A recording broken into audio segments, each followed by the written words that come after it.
The boot. 1 in 10 American casualties in Korea did not come from the enemy. It came from the cold. The Army knew the cold could do this. It had the science. It had the reports. It had the warnings. Then it sent a generation into the coldest fight of their lives in a rubber boot. Winter, 1950. A private reaches an aid station. It takes 30 minutes to get his boots off. They have frozen to his feet. Not to enemy fire, to the boots the Army issued. The Army could have stopped it. It went on to build a boot that keeps a foot alive at 65 below zero, warmer than anything a soldier had ever worn. The boot works so well, it is still in service today, 70 winters later. It just came too late for the men already going home with ruined feet. On paper, none of this should have happened. The Army had already beaten this cold once. This is the story of how it marched a generation straight back into it, and the boot that fixed it, one winter too late. Start with the boot the Army actually handed him. It was called the Shoepac, the M1944 by its Army designation. A leather top, laced to the shin, a rubber foot molded like a galosh. Inside went 2 thick felt insoles and a stack of heavy wool socks, with a spare set kept warm against the body. On the spec sheet, it was a serious cold weather boot, warm, waterproof, ready for snow and slush and standing water. You can see why the Army bought it. It looked like the right answer to the obvious question. What kills a foot in winter? Water. Snow melts, boots soak, wet feet freeze. The fix seems to write itself. Build a boot the water cannot get into. Seal it in rubber. Done. In theory, that logic holds, and it is exactly the kind a procurement shop falls in love with. It is simple, it is cheap, it is easy to prove in a warm lab. Dunk the boot in a tub of water. Does any get in? No. Stamp it approved and ship it by the 100,000. It kept the water out. That was the problem. A foot is not a dry thing. A marching foot sweats, even in deep cold. A steady trickle of moisture, hour after hour. In an ordinary leather boot, most of it breathes out through the material. In the Shoepac, it could not. The same rubber that stopped the snow from getting in stopped the sweat from getting out. So the moisture had nowhere to go. It soaked the felt. It soaked the socks. And the moment a soldier stopped moving, on watch, in a hole, pinned flat while rounds cracked overhead, the heat that had been drying nothing stopped too.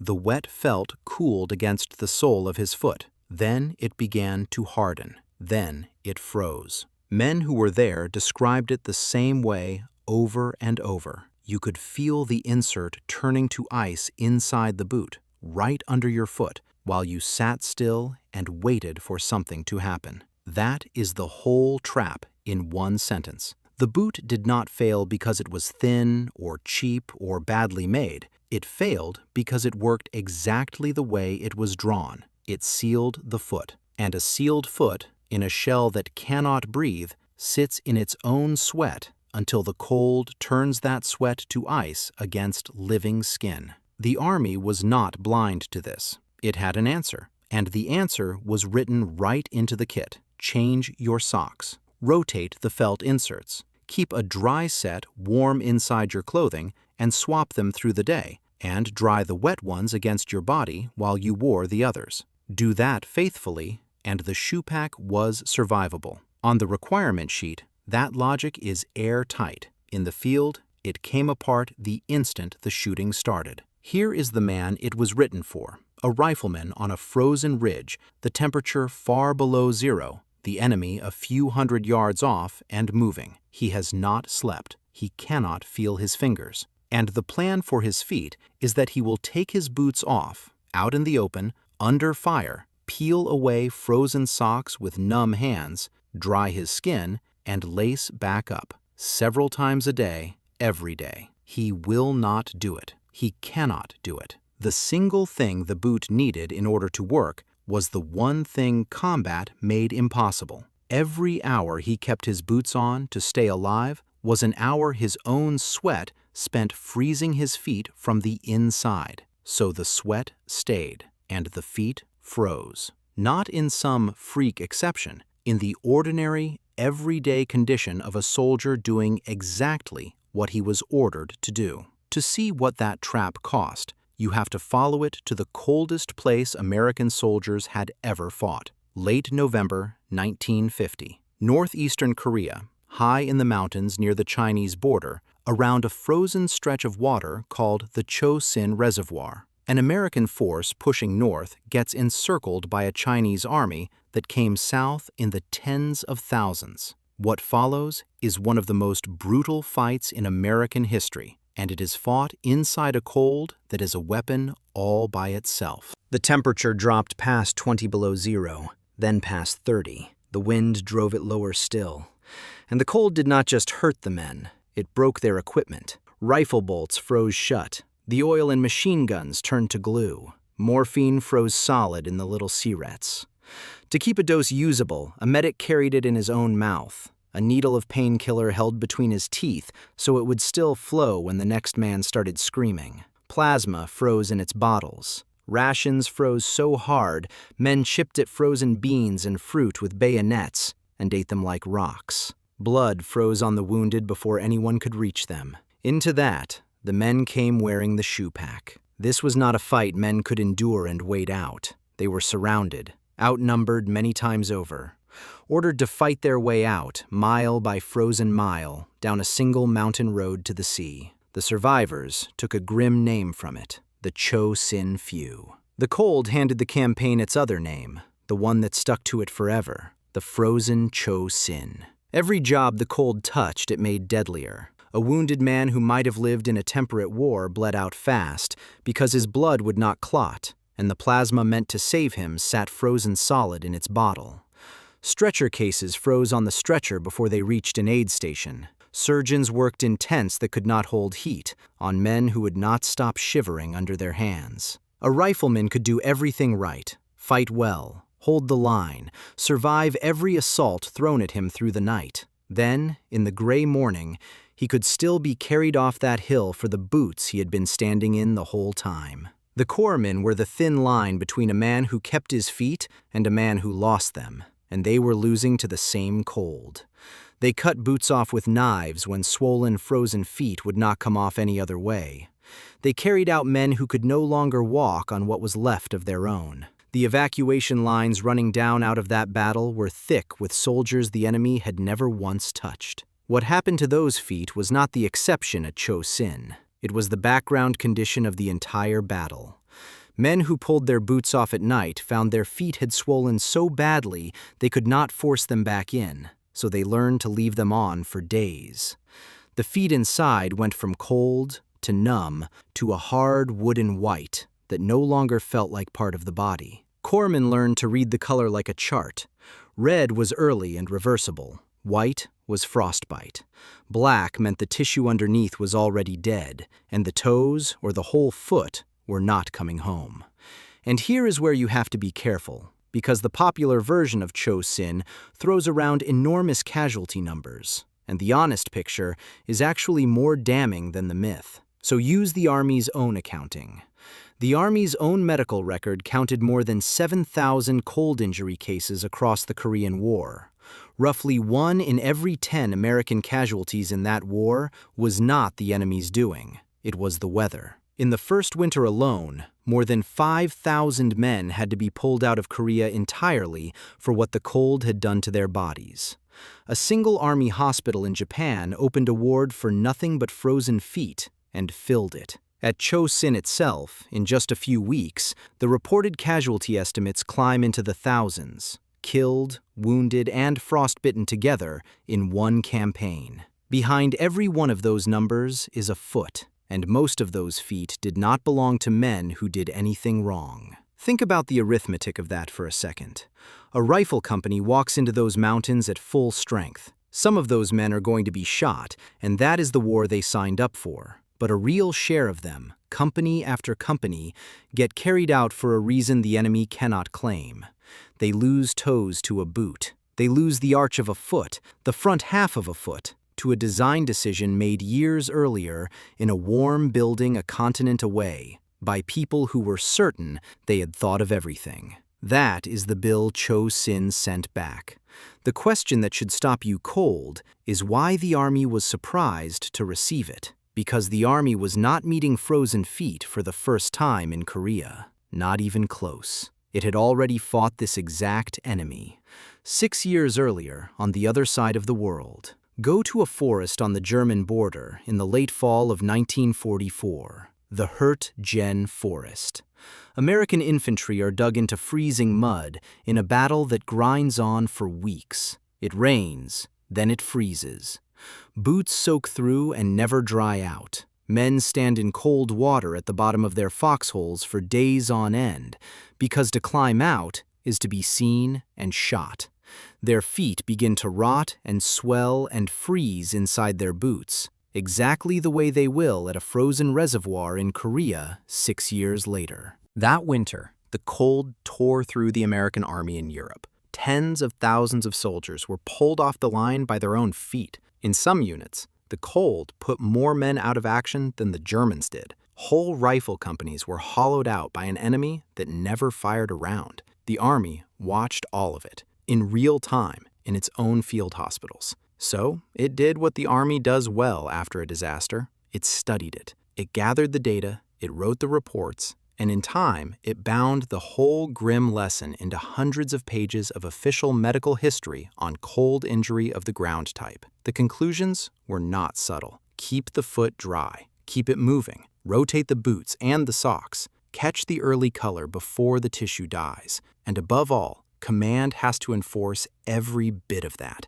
because the individual soldier, cold and starving and terrified, will not do it on his own. There is one honest complication here, and it is the best thing the army could say for itself. Much of that European misery was trench foot, a wet, cold rot that sets in above freezing, not the hard frostbite of 30 below. The army knew the wet boot better than the frozen one. Fair enough. It changes almost nothing, because the core order was the same for both. Keep the foot dry. Do not leave a man standing in wet insulation. Command has to enforce it. The army had paid for that lesson in blood and put it in writing years before anyone shipped out for Korea. So what happened to all of it? The war ended. That is what happened. Millions of men went home. The budgets that had paid for all that hard-won knowledge collapsed almost overnight. Programs closed. The doctors and officers who had learned the cold the worst possible way took what they knew and went back to civilian life. By the time Korea started, the standing guidance the army actually carried on preventing cold injury had thinned out to essentially one wartime bulletin, already years old, that few people in the cold had ever read. This is the part worth sitting with, and it is bigger than one boot. It was never that the army did not know. The knowledge existed. It was printed, bound, and shelved. The men freezing at Chosin simply never saw a page of it, and the system that was supposed to hand it to them had quietly let it fall on the floor. How an institution can hold the answer in writing, in its own library, and still march its own soldiers straight into the mistake it already paid for once is the real question here. And the boot is about to answer it. Because the fix, when the army finally reached for it, took almost no time at all. Now watch how fast the army could move once the bill could no longer be ignored. The fix did not wait on some breakthrough. The idea had been sitting in cold weather research since the 1940s, and it was almost insultingly simple. It is called a vapor barrier, and it is the exact opposite of everything the Shoepac did. The Shoepac trapped sweat by accident and let it soak the insulation until the insulation turned to ice. The new boot would trap the sweat on purpose and keep it away from the insulation entirely. Same starting problem, opposite answer. Here is how it works, because the mechanism is the reason the story turns over. Take your insulation, up to 1 inch of wool and felt. Seal it completely between 2 airtight walls of rubber, the way a thermos seals a vacuum between 2 walls of glass. Now nothing can ever reach that insulation. Not snow from the outside, not sweat from the inside. It stays permanently, perfectly dry. And dry insulation keeps doing its job forever. Wet insulation was the thing that had been killing men. Take the water out of the equation, and the freeze goes with it. The first version was a black boot, officially the Type 1, though every soldier called it the Mickey Mouse boot on site for its fat, round, cartoon shape. It was rated to 20 below zero. It weighed close to 3 pounds on each foot, and it looked genuinely absurd. That absurdity is worth pausing on because it is the tell. A soldier's first honest reaction to a big, black, bulbous rubber boot is to laugh. Then he stands in it at 20 below for a day, and the laughing stops, because his feet are warm, and because his feet are still his feet when the day is done. The boot is funny right up until you understand the problem it solves. Then it stops being funny and becomes one of the smartest things he owns. The men worked that out fast. A boot that keeps your feet is a boot you forgive for looking stupid. Word traveled. The Mickey Mouse boot went from a punchline in the supply tent to a thing men wanted on their feet because the alternative was standing in front of a corpsman. There is a quiet lesson buried in that. The soldier never cared what the boot looked like on a shelf. He cared what it did on the third day, at 30 below, with no safe moment to change his socks. That is the exact test the Shoepac had failed. It is the exact test the vapor barrier was built to pass. The vapor barrier came with its own honest cost, and gliding past that would be dishonest. Sealing the foot keeps the insulation dry, yes. It also seals the soldier's own sweat against his skin, with nowhere to evaporate to. His foot ends the day warm and wet. He has to manage it, air his feet when he safely can, change his socks. It solved freezing by sealing the foot, not by letting it breathe.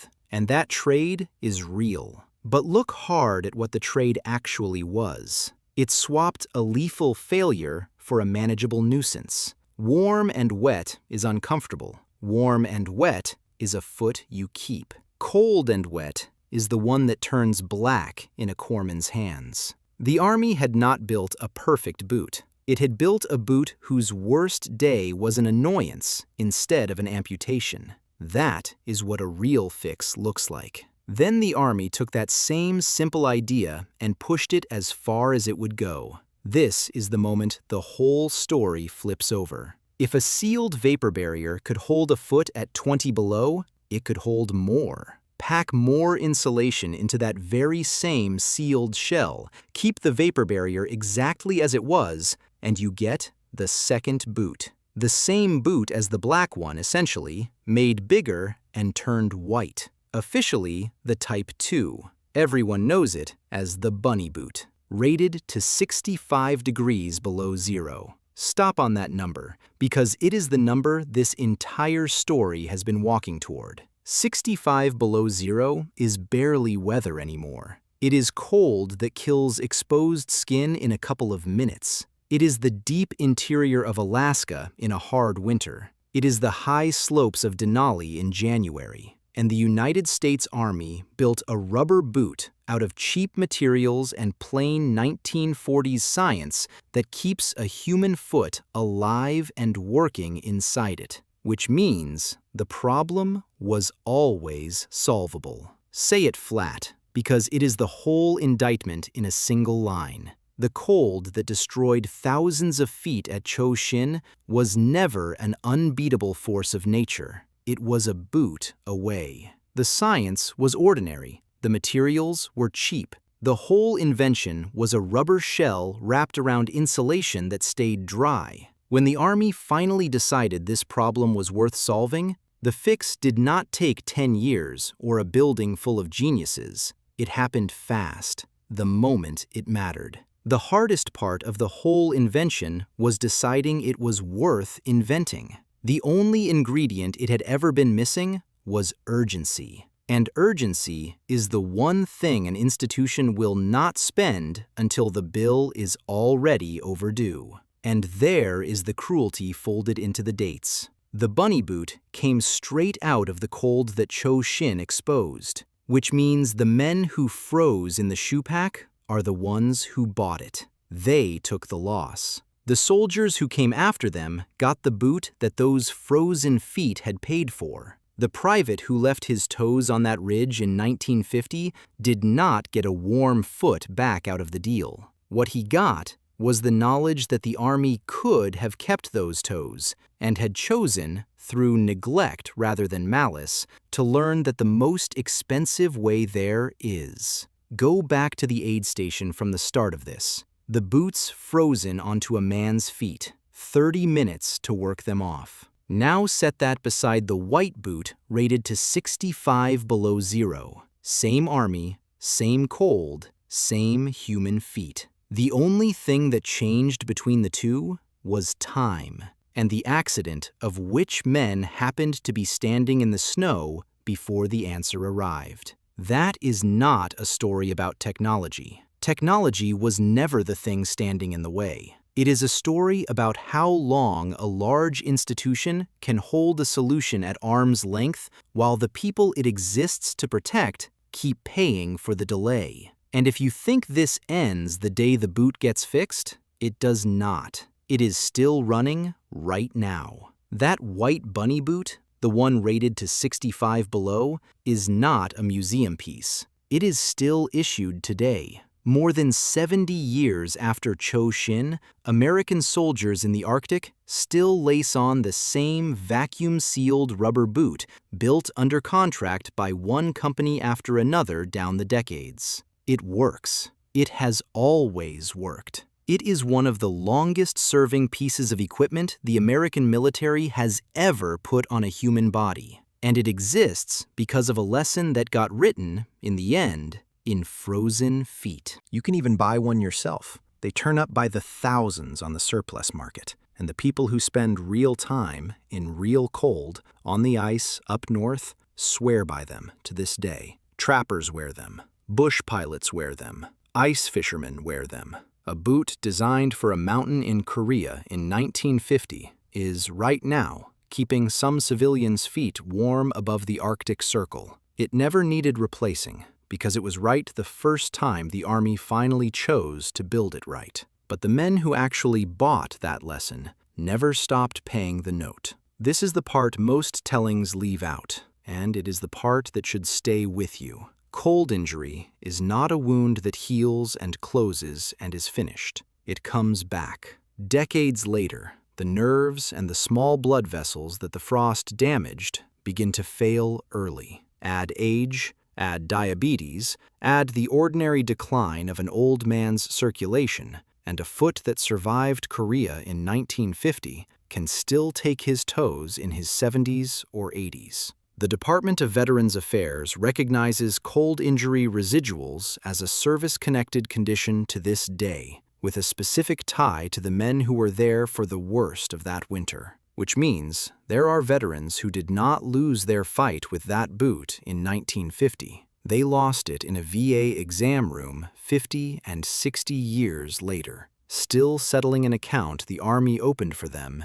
in the snow. Picture one of them, because he was real, and there were thousands of him. A man in his 80s, in a warm clinic, slowly working a sock off a foot that has ached in the cold every winter since he was 19. The Army fixed the boot. It never once gave that man his feet back. So come back to the boot one last time. Not the white one that works, the rubber one that did not. The Shoepac, the boot that sealed a man's foot and then froze it from the inside. The boot the Army issued in the first place because, on a spec sheet, it looked warm, dry, and finished. The pattern that boot came out of is older than the boot, and it outlived it. A system built to equip hundreds of thousands of men optimizes for what it can standardize, buy in bulk, and tick off a list. It is genuinely excellent at that. What it is bad at is the worst case,